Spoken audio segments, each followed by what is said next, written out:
आप सबको याद है, आप सब लोग थे।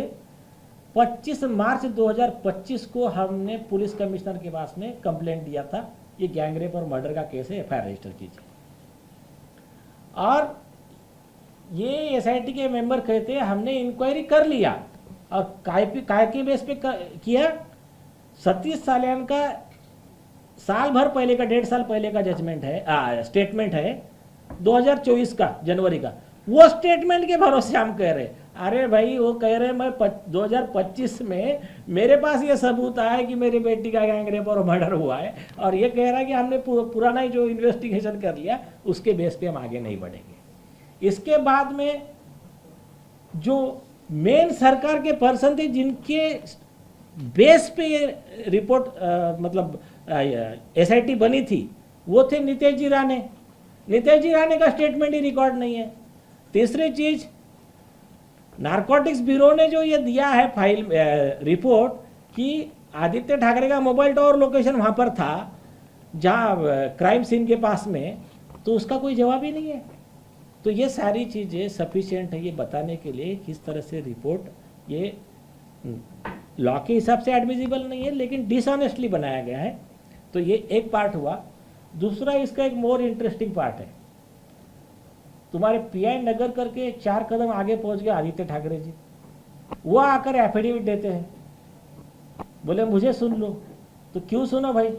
तो उन्होंने लिख कर दिया कि ये केस में सीबीआई और बिहार पुलिस ने ऑलरेडी मुझे क्लीन चिट दी है, तो ये केस आगे बढ़ ही नहीं सकता।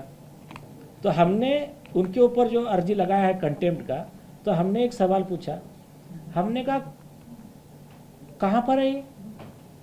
सुप्रीम कोर्ट में सतीश साल्यान की बेटी के केस का सुनवाई भी हो गया, ऑर्डर भी हो गया, और हमको ही नहीं मालूम।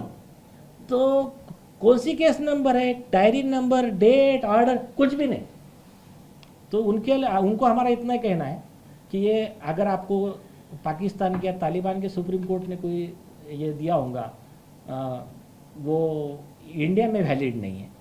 तो इन्होंने कहा कि सुप्रीम कोर्ट ने केस का कॉग्निजेंस लेके उनको केस क्लोज कर दिया था और सीबीआई ने क्लीन चिट दिया था, लेकिन सीबीआई ने ऑलरेडी क्लियर कर दिया है राइटिंग में, उनके वेबसाइट पे आप जाके चेक कर लीजिए कि हमने दिशा सालियान का केस इन्वेस्टिगेट किया नहीं, किसको क्लीन चिट दी नहीं, और जो कह रहे हैं हमने क्लीन चिट दी वो झूठ बोल रहे हैं। अब इसलिए झूठा एफिडेविट दिया करके प्रोसिक्यूशन का हमने अर्जी लगाया है। अब तीसरा इंटरेस्टिंग केस है, मतलब उनका स्टेटमेंट है। तो आदित्य ठाकरे जी का कहना है कि मैं एमएलए नहीं हूँ, मैं एक बिजनेसमैन हूँ, मैं पहले मिनिस्टर था, अभी मैं बिजनेसमैन हूँ। ये क्यों लिखा उन्होंने एफिडेविट पे? उनका एमएलए की पोस्ट क्यों छुपाया? क्योंकि आप एमएलए और एमपी के लिए स्पेशल कोर्ट है, उनके खिलाफ फास्ट ट्रैक कोर्ट, उसके स्पेशल गाइडलाइंस है सुप्रीम कोर्ट के केस डिसाइड करने की। तो उससे बचने के लिए इन्होंने ऐसा एक झूठा एफिडेविट कोर्ट में दिया है। तो इसलिए आदित्य ठाकरे और उनके वकील दोनों के प्रोसिक्यूशन के लिए हमने अर्जी लगाया। कल वो भी कोर्ट के रिकॉर्ड पे था, और ये सारे आय का हियरिंग 16 तारीख को होने वाला है। 16 तारीख को इसके अलावा हमने जो दिया है ऑलरेडी दिया है, और कुछ हमारे पास के जो मटेरियल एविडेंस है, कुछ वीडियो है, हम कोर्ट में दिखाने वाले हैं।